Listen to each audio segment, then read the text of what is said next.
Bagamat bumubuti na ang sitwasyon sa mga binahang lugar sa Mindanao, libo-libo pa rin ang nananatili sa mga evacuation center. Baha pa rin sa maraming lugar. Makibalita tayo kay Kay Mercado.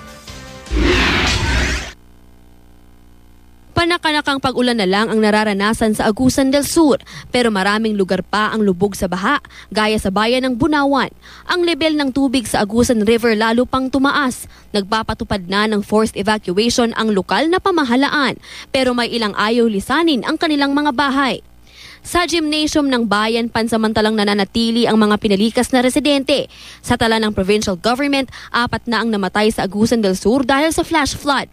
Sa buong Visayas at Mindanao naman, 24 na ang naitatala ng NDRRMC na nasawi dahil sa masamang panahon. Sa Davao del Norte, unti-unti nang bumabalik sa normal ang sitwasyon. Binuksan na ang Miranda Bridge na ilang araw ding isinara. Pero sa mga bayan ng Carmen at Duhali, may hanggang bewang pa ring baha. Nasa evacuation center pa ang mga taga-barangay Mabao sa Carmen. Kahapon inabutan sila ng tulong ng GMA Kapuso Foundation. Ilang araw na ring binabaha ang ilang lugar sa Mlang North, Cotabato. Sa Linamon, Lanao del Norte naman, naputol ang Napo Bridge dahil sa malakas na agos sa ilog.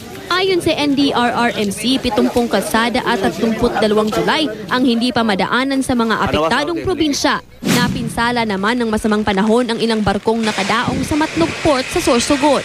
Pero balik normal na ang biyahe ng iba pang sasakyang pandagat.